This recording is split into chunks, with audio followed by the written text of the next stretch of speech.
What is up, you guys? Welcome back to Me TV Reviews. I am your host, Mel, and tonight we're going to be catching up on Life After Lockup, y'all. This is season 6, episode 17, titled Karma's Coming.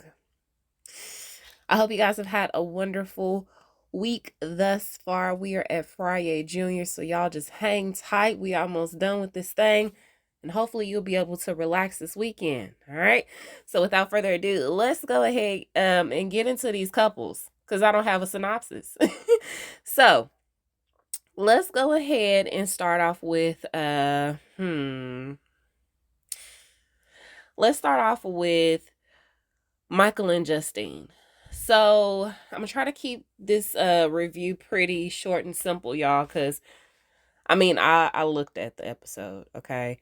And they are moving everything along. It's just I didn't take no notes. So Michael and Justine, they have finally touched down in New York, and just like we knew her mom would, her mom is meeting them to look at this venue, okay? Now, although Justine has had this very tumultuous relationship, it seems, with her mom for the last couple of years since she's had the last two babies, or since Michael has gotten out, it seems like things might be on the mend right now. Okay, Mama's being nice. Justine is playing nice as well. She oftentimes during this episode was mentioning the fact that her mom spent $100,000 on her wedding and she paid for it herself. Okay, so they're looking at venues. Michael is still trying to get an idea of what the budget is going to be. Now, I think they agreed to $60,000 for this wedding. But we can clearly tell that the venue that they're at is going to cost. Okay. And Justine is trying to be just like her mama. She's trying to stun like her mama. Her mama had the ice sculptures and, she had the band and entertainers, DJ. She had it all. Okay. She rolled up in some really old school, what she say, Rolls Royce, a Bentley or something like that. Yeah. Michael ain't got that type of money, Justine. I don't know who you think he is, but he is not Montana Mills. He don't have that money no more, Justine. You're going to have to let that dream go. So, and if he did, listen, $100,000 on a wedding, the food alone is expensive. But then you start talking about, yeah, nah. Her mama was like, ooh, maybe y'all should get a harp. And I was like, for who? Do you know that she's getting married to Montana Mills? A harp? Really? Okay. So they get there at this venue. Like I said, all of his family is coming in. His dad's side of the family, more specifically. He said, when he was younger, he would hang out with his cousins and all of that. They were all really tight, and then he got in trouble and got locked up, and then boom, bam, they've been split. All right. So they're coming in for the wedding as well. And so everybody seems to be really excited to be in this atmosphere. Justine is very happy. It seems like things are going her way. And like I said, oftentimes during this episode, they were reverting back to how much money her mama has spent. And I was like, Justine, your mama was working. Okay. Now, we don't know what the husband was bringing in. We don't know what he contributed. She did say that her mama paid for the wedding. I was like, she paid for it all by herself? What did he do? So, anywho, your mama is working. You are not. Okay, Michael is the only one that is providing for this family. It seems like while you're being a homemaker, not saying that that's an easy job, because it is not, okay? But financially, you are not contributing to anything right now, okay? So, and then on top of that, y'all got more kids. Your mama only had what, you? Ain't Justine the only child? And then she got married, it seemed like when Justine was older, so by this time, most of the stuff that you have to pay for as far as like extracurriculars, that's out the way. Justine probably was working and everything. She was probably doing them pageants and stuff, but still, that's not as costly as having 8 or 9 kids. So, yeah, no, Michael ain't got it. So, They start adding up all the prices for everything and what they think it's gonna be, and then I think he meets with the guy who is over the venue, or that might have been a cousin of his. I don't know. It was some guy, okay? And he was like, okay, just give it to me straight. How much do you think this is gonna cost? And he was like, oh, this place right here, this is gonna be 100,000 easy. That ain't including everything else. This is just for the venue. He was like, man, $100,000 plus for 5 hours, 5 or 6 hours. It's gonna take you about 5 or 6 years to get that money back. If you staying on life after lockup type of time, okay? If you just filming, it's gonna take you that amount of years just to get that money back. So yeah, no.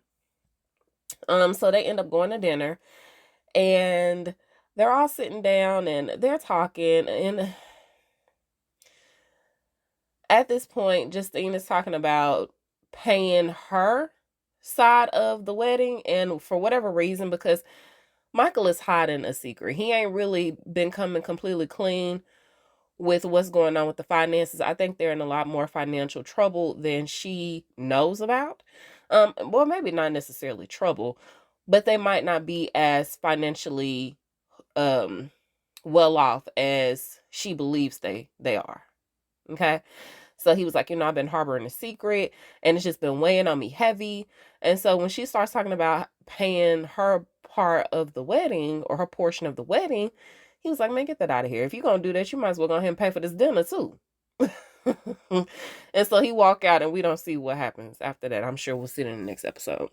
Over to Bianca and Daniel.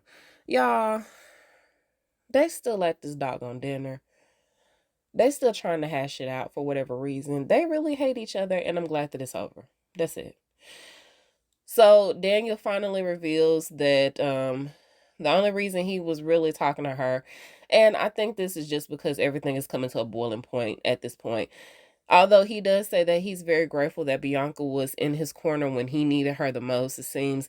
Now he's backtracking on that, and he hates her so much that he reveals that he was only using her for a place to stay. We could have told you that, Bianca. We could have told you that. He said that it was easier for him to do this, so something about the halfway house. And I was like, damn, okay. All right. And Bianca was like, oh, I feel stupid. You young and you naive, girl. Okay, he really was trying his best to spit the game. Okay, and it worked for a few months, but then his true colors finally came out. And so they parted ways. She went home, and they were still arguing about who was gonna stay and who was gonna go. And he was like, you can go. You can go. And when I tell you, Daniel is the most narcissistic like, he is so entitled. Why does he act like that? I don't understand. I just don't, y'all. You literally just got out of jail. You act like you've been on the up and up, and Bianca is the one that's got the record. No, good sir, you are. So they was arguing about who was gonna stay and who was gonna go. She ended up going home, and I guess she had went in his room or somewhere, and she had found that he had been secretly messaging all these women. Now I figured that that's what it was when that y'all remember that one episode when his phone kept on like dinging and dinging, and the producer's like, who are you talking to? And he just started smirking. I was like, oh, he definitely talking to somebody. And that's why I feel like he been trying to initiate all these arguments with her to get her to break up with him, just so he can go be with somebody else, just so he wouldn't have to be the person to break up with her, just so he wouldn't seem like the bad guy in the situation. But no, you are. You are the bad guy. Now, was she naive and stupid to believe that you was going to treat her right when you was fresh up out of prison? Absolutely. But you are wrong, Daniel. And so, she gave him what he wanted. She ended up leaving, and I hope that she took her name off that lease. She ended up leaving, and he was like, oh, that's fine, because, it ain't going to be too hard for me to find a roommate. And I was like, yeah, it's not going to be hard for you to find a roommate because you ain't got to apply for another apartment. You going to probably bring one of them girls you've been texting up in here trying to stunt like this been your place the whole time and that you can afford it. Meanwhile, you finna be mooching off of them, asking them for 3/4 of the rent because you can't afford it. So she ends up going back to Florida, and she goes to go visit the best friend. Y'all remember the best friend who told her, girl, don't you do it. This is not a good idea, Bianca. Don't you move across the country to go be with this man. He ain't gonna do nothing but break your heart. And so, of course, she got upset with the best friend because best friend didn't know no better, right? In her eyes. And so now she's back. She's eating humble pie and she's crying on her best friend's shoulder while they're drinking wine. Okay. So she tells her all about what happened. And she was like, that's okay, because his karma is going to come, and it's going to come real soon, because he is just a nasty person. And he is. I don't like Daniel. And so, lo and behold, she had been home, I want to say, for maybe like 2 weeks when she talked to Haley. She had been gone for like a month, y'all. Only a month. And Daniel found himself back incarcerated, back in prison, because he didn't know how to put down the bottle, because he didn't know how to stay away from drugs or alcohol. That was a parole violation. So I don't know if he got caught like drinking and driving. I don't know what the situation was. No, she said they had popped. He said that they had popped him for a random test. And so when they popped him, he tested positive for alcohol or something like that. The parole officer was upset about it and they violated him. So that karma came real fast for him. Not upset by it at the least at all. So over to Letitia and Keith, y'all. We catch up to Letitia and Keith as they're blending their family. So it turns out Damari was able to move in with them on a supervisory basis. It's kind of confusing how Keith was trying to explain it, but long story short, y'all, it seems like Damari is with them during the weekday at least. Now, we don't know where he's going on the weekend, but it seems like he's in school with them, because Keith daddy calling, he's checking on Damari, see how he's doing, see how he's liking it over there, how he's adjusting with the girls in the house. And Keith was saying how baby girl is always on Damari's last nerve. Okay. She always trying to be up under him. And I was like, ugh, y'all just be careful. Okay. Be careful. Keep a watchful eye. This is just the beginning, y'all. Okay. So anywho, Damari seems to be adjusting well. They've got this blended family, but there's just one problem. Now when it seems like everything seems to be going okay, they've still got this lingering case, this lingering court case for Letitia hanging over their heads. All right. We don't know if she's going to get time or not. We don't know what's going to happen. So she's been in close contact with the attorney, and we find out that she's been working from home. Now, I'm pretty sure this is just because of the charges, possibly. You know, some fraud stuff was happening. So to keep a close eye on her, it was like, man, we prefer that you not work on anybody else's personal information, work with any of that. But she says, this gives her a lot more opportunity to have like a more intimate one-on-one with the clients that she works with. So I was like, okay, they trust you. That's fine. So anywho, she's been in close contact with the attorney, and it seems like things are finna get ready to come to a close, whether for the best or for the worst. Okay. So if she goes away, Keith has talked to his dad. Now his dad is doing like some community day. He's very involved in the community. So Keith goes out there to talk to him. And again, he's checking in on everybody, see how everybody's doing. And he asked him about the court case. And he was like, she tried to keep her spirits up and all of that for us. She tried to be strong for us, but I know it weighs on her pretty heavy. And they haven't had the conversation about the what ifs. And why should it take the dad asking, have y'all had the conversation? Because it seems to be approaching pretty fast. And so Keith was like, nah, we ain't had that discussion just yet. But, I mean, if she does go to jail, you're going to be responsible for her kids. Now, or at least the baby girl. Naraya is probably going to go with her daddy for a little bit if Letitia has to do some time. And I believe he's pretty close. So that shouldn't be an issue. But Naraya, and you just now getting out of prison yourself and you still trying to get adjusted. Are you working, Keith? Anywho, they don't know what they gonna do. We'll see. So her cousin comes over and she's talking to her about what's going on with the whole situation, and she's really scared because she doesn't know how everything's gonna play out with the girls. And honestly, I'm not sure that she feels like she can trust Keith wholeheartedly to hold it down. And then when she got in the confessional, y'all, wasn't it crazy when she was just like, yeah, I'm just not sure if Keith is gonna be able to hold me down, if I have to do a little time, if I gotta lay down for a little bit, I don't know if he gonna hold me down. I was like, are you serious? Letitia,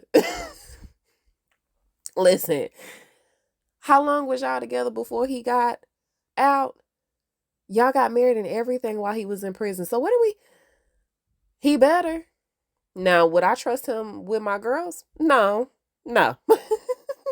But yeah, no, I mean, if you done that for him now, will he really do that? Probably not. He's probably still over there talking to Stephanie. But anywho, y'all. So she was talking to her cousin about it, and then she ends up getting a call from her attorney, and he had told her a little bit of the news, and whatever it was, she didn't want to hear no more. Okay. So that's that for them. Now we head over to let's do JK and Brooke real quick. So honestly, y'all, Brooke wasn't even really in this episode so much. She was in the car chasing after this man like she been doing for the entire season. Okay. She was on the phone trying to blow him up. She's steady calling him. He's steady ignoring her. JK ends up going over to Alex's house, and he ends up asking her, what's going on with you? Because my daddy told me that you was pregnant. She was like, I am. But why are you here?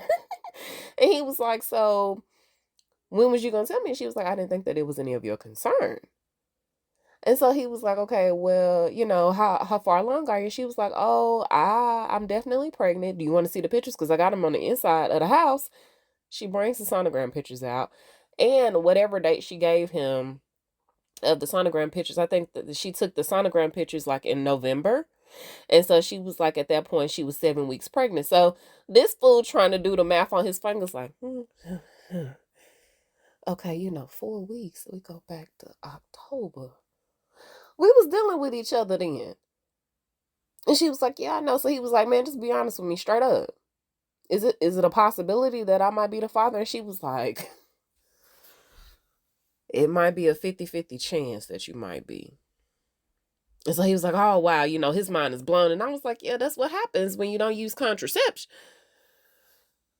When you don't use contraceptives, that's what happens when you're playing fast and loose. Okay? You just got Alex. Come on, man.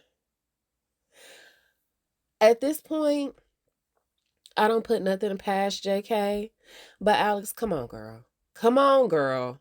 And so she was telling us that she after the first time she messed around with with JK, she figured that him and Brooke was really trying to get their stuff together, or at least that's what he was telling her. And so she decided to step back, but they were still messing around.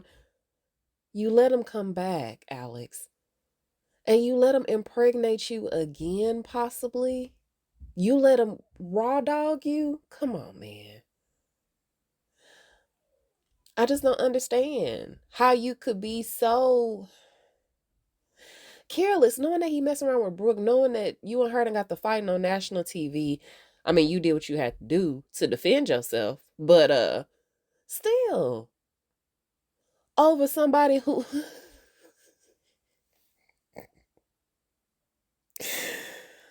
over somebody who ain't 35 yet, and he gotta be able to clip his teeth on and off when the time comes. Come on now. So I don't know, Alex. You definitely should have chosen better. Okay. So anywho, she says that after she had to deal with the first miscarriage by herself, she decided that she didn't want to deal with JK no more. And she figured that she'd rather be a single parent, y'all, than have to deal with JK and Brooke's messiness. If that is his baby. Ain't that sad? That is a really sad place to be. And so JK was like, yeah, God, I don't think I'm ready for no baby, but when God see fit, he gonna bless me with one. Some people just don't need to have kids. Okay? Some just don't. So he was like, okay, so what about a DNA test? And she was like, well, I'm really already high risk. Okay, so trying to do that now is going to be detrimental to the baby's health. So, yeah, no, not going to do that right now. And so he was like, okay, well, can we do a DNA test after the baby is born? Absolutely. Will you still be free when the baby is born? That's the question. So if she got pregnant back in October, if she did go through, with the pregnancy, and if she was indeed pregnant, then she would have had that baby by now. Who's it by? She would have had that baby in what? Let's see, she got pregnant maybe in October. So July? She would have had the baby in like June or July. Alex. Girl. So while they're having this conversation, JK's phone is going off and off and off, and it's Brooke. And she was like, go ahead, if you're going to answer it, answer it. But if you're going to answer it, you need to leave. If you're going to be here talking to me, you need to be talking to me and focusing on me and what we got going on. So he stood more ignoring the phone. And Brooke was like, oh my God, I just feel like it's something going on. I bet you he over there by Alex's house. I'm just going to roll up on her and I'm going to have to show her another thing or two. And I was like, girl, you didn't show her anything the first time. But, oh, okay. You sitting up here playing boo-boo the fool, trying to chase after this man that don't want nothing to do with you. And it's very evident. So JK was with Alex, and Alex is trying to go ahead and show him where he can go. Cause you can't come in this house. You can't stay here. Okay. He keeps talking about how there's an attraction between the two of them, and he should have honestly just never gotten into that relationship with Brooke, but he was so hurt by Alex. Okay. I guess he figured the best way to get over somebody is to get under somebody else or on top of somebody else. But yeah, no. You got on top of crazy, and now you can't get off of you. So good luck, JK. Now over to Troy and ZZ. Now I did forget them in the last episode. So Troy is still down in Buffalo, somewhere where ZZ ain't. Okay, and ZZ has her girlfriend come in. Her name is Sahara, and they go dress shopping. Now ZZ didn't have a wedding with Troy when he got out. They got married while he was incarcerated. And so now she wants the wedding of her dreams. All right. So she tries on the dress, and I enjoyed the first one versus the mermaid looking one. I'm not a fan of the mermaid dresses, but so anywho, she's trying on these dresses, and she's talking to a girlfriend and her mom about what's going on with Troy and the animosity between him and oh my gosh, what's her name? Lil Troy's mama. Okay, I can't think of her name right now. It starts with an A. It'll come to me. So anywho, she's just trying to navigate. She feels like she is not being heard by Troy about how she feels about certain things, but at this point, ZZ, this part it cannot include you. It is beyond your control right now. She don't really want you around her daughter, and you just have to respect that. Okay. Now based off the situation, how y'all had left it the last time, it just didn't end well. So y'all gonna have to slowly but surely try to get back there. It ain't gonna happen overnight. Okay. So anywho, while she's dress shopping, he is still in Buffalo, and he's trying to get baby Troy to come over. Okay, now he done already told her that ZZ is not there with him because that was her main concern. She don't want her baby around ZZ. That's fine. She not here. We ain't even got to worry about that. So initially she had told him no. So now he's trying again. So he wants to take baby Troy to school tomorrow. And, he's talking to her and he's like, see, I'm trying to come and get you. Don't let nobody tell you that I'm not here for you, this, that, and the third. Your daddy is here for you. I love you. And da da da. And I feel like, yes, it's good for kids to know that an effort is being made for them to be loved and to be seen. However, it is not age appropriate to be having that type of conversation right now. It is just not. Her mom is gonna say what she wanted to say, he gonna say what he wanted to say, and somewhere in the middle is the truth. And that baby has all the confusion already. Growing up in this hostile environment between the two of them, y'all are not making things better by doing that. But anyway, she ended up relenting and he was allowed to take her to school and, spend the night over at his house. And so he was very fortunate about that.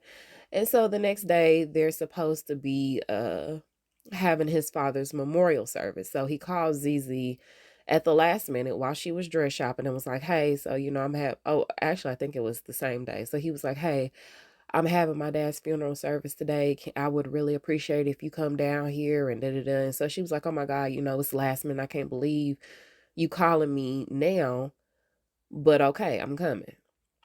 And I was like, girl, you wanted to go anyway. You was just pissed that he zoomed off before you could pack your bag. So she get in the car with her and her friend and she's telling us in a confessional that she's got something really important to tell him. And we know if that is she's pregnant. Okay. And so she gets there and they're finna get ready to start the memorial service. Troy says thank yous to everybody that's in attendance. And it's very hard for him. He's very emotional, very upset. He is going through the grieving process and he is very hurt by his father's passing. Very, very close to him. It was sad. Okay. I don't, yeah. He started the hooping and hollering, y'all, and I was just like, yeah, let me go ahead and fast forward before I be on the floor with him. So, what did throw me off before I hit the fast forward button was him taking the ashes and just kind of like rubbing them all over him. And I get it. You want your dad and his spirit to be with you forever and ever, amen. But the spirit is gonna be there. You gonna take a shower and wash that right on off. You gonna wash them clothes eventually. So that was a little too far, but I'm not gonna tell you how to grieve. Okay, you do what you got to do to get through for you. So, they go and comfort him, and Zizi comes after him. Now, before the memorial services started, she ended up, as soon as she got there, she asked him for a moment of privacy, so they could talk. And this is when she reveals that she's pregnant. And while this day is very somber for Troy, he feels like his spirit has been lightened just a little bit by hearing that news. He just hates that his father is not going to be around to see this new baby enter the world and be a part of it. And that is very sad because most of the time the grandparents are no longer, alive, or if they are, it's not for a very long time. Sometimes the kids aren't able to grow up knowing their grandparents like that. So it's very unfortunate. So he got through the service and he thanked again everybody for coming and being so supportive, and he apologized to Zizi for just not being the partner that he should be to her. Okay. But he wants to start a fresh, that's not even a word. He wants to start anew. He wants to start anew with her. And, he really wants to show and prove that he is the man that she needs him to be. All right. For this new chapter of his life. They've got a baby on the way. And Zizi is very excited to be a new mother again. So congratulations to them. She should have had that baby by now. Her and Alex, I feel like they was probably due around the same time. She should have had that baby by now. All right. So that's it for them. Now over to Joella, Kiana, and Demadric. Now I told y'all I didn't take no notes, but Kiana is coming back from meeting with her attorney. And I was wondering why the daddy took her and not Demadric. But Demadric is still over there with Joella arguing in front of them doggone kids. When I tell you, certain situations and certain conversations should not be happening in front of them kids. You just tame them for life. So they still arguing, and at this point he feels like she did this to herself to put him back in jail. Like she was that spiteful that she slashed her own tires just to put him back in prison. So he wouldn't be around for his kids. So he wouldn't be around to help her. And she was like, I mean, I was doing fine without you here. I was doing fine while you was in prison. I was doing okay taking care of the boys by myself. Didn't need your help. I don't need you now. Okay. So if you're gonna go on and go and be with your girl, that's fine. Okay. I don't have time for the mess, the stress. Get out of here. And so he ended up leaving, and he's talking cash money again. Them boys don't need to hear that. Okay. Say that once you get in the car. Be like Muttley off of wacky racism. Just all up under your breath. Do that. But don't let the boys hear it. They don't need to hear that. So he get in the car. Kiana comes home and she tells him the news about what's going on with the attorney and how she's got a warrant. And she just needs him to step up and do better. Okay. So I guess to lighten the mood a little bit or get us a second of reprieve, if you will, he decided to take her like on this boat ride. And she got really emotional because it's just a lot happening.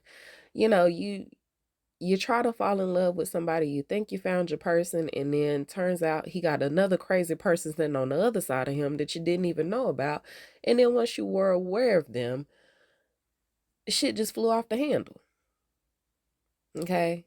But you so blinded by love that you choose to stay. And you do all the dumb things that you normally would tell somebody else not to do. But you're too blind and caught up in the moment to not do them yourself. Now, look at you. You finna have to get a mug shot. You finna have to get processed. I don't think you're gonna have to do no time behind it, but you definitely gonna lose some funds. Do she even know about the $600 that Demadric had gave her that she ain't gave back? So she's just really upset. It's a lot for her to process, and she needs Demadric to do better. And at this point, what can he do? What can he do? So, Kiana ended up having the investigator, because she talked to the attorney said that he was going to have the investigator go out to Joella and talk to her to see, what the whole story was behind it. So he did. Knocked on Joella's door, asked could he come in, and she was like, nah, I'm cool with outside. I'm cool with out here. We good. And so they started having conversations, and he was just trying to see, what happened with it. And she told him the story about the tires in the car being vandalized, and how she been going back and forth with Kiana, and he's asking her questions like, are you still involved with him? Are you still in love with him? Do you still have feelings for him? And she was like, how is this relevant? And I was like, girl, it's very relevant to the case, but it makes her feel a way. It makes her definitely feel uncomfortable. Like they're suspecting her of doing this. And the investigator was like, look, my client said that she ain't do it, but you saying she did. I'm just trying to get justice for whoever. Long story short, he trying to be nice and tell her that, girl, she ain't it. So he ended up asking her basically, would she be willing to take a polygraph test, and what was it going to take for her to make this go away? And he even gave her like some paperwork and was like, okay, if you sign off on this, this is basically just going to drop the whole case. And she was like, why would I do that? That ain't going to benefit me at all. That's just benefiting her. And so he was like, okay, well, what would it take for you to be done and dismiss his case? And she was like, well, I'm gonna need my school stuff reimbursed, because I was like, when did we talk about the school stuff? Did your school stuff get stolen too? Did somebody break into your car? Because that's a whole different situation. When you say vandalize, did they throw out your makeup palettes? Did they smudge them all together? What happened? I'm confused. So she was talking about the school stuff and how she was going to have to be reimbursed, or her business, excuse me, how she was gonna have to be reimbursed for that, and it was just a mess. So he ended up asking her, would she be willing to take a lie detector test? And she feels like she's being ganged up on. Kiana is doing all this, she is uh, this crazy chick who fell in love with my man. Now she's doing all this stuff to me, and she's expecting me to back down, and I'm just not. I'm gonna fight for what's mine. Go ahead, girl. Both of y'all gonna end up with records. Oh, I forgot to mention that after I guess she had took the boys to school maybe, or she was on her way to work, she got pulled over. And when she got pulled over, they ran her license and registration and all of that, and it turns out that she had went to court previously for some other stuff that had, she had warrants. And so whatever it was, she worked it out with the judge, or she's in the process of working it out with the judge. She got pulled over for expired tags. And so the officer was like, you're going to have to call the judge, after you get your tags fixed. Because if not, you're going to go back to jail. I was like, what did you go to jail for in the first place? And the investigator ended up asking her, did she have anything on her record? And she was like, no, she heard up and switched the subject. She was like, that ain't got nothing to do with what we talking about. Oh, shoot. So the investigator was like, well, Kiana ain't got nothing on her record, this, that, and the third. And Joella was like, see, that's the problem right there. Y'all think she too good to be doing some stuff like this, but I'm telling you, she the one that did this to my car. So it's a whole bunch of he said, she said. We don't know what's gonna happen with the case. Last I heard in real time was that Joella had ended up pepper spraying Kiana and Demadre.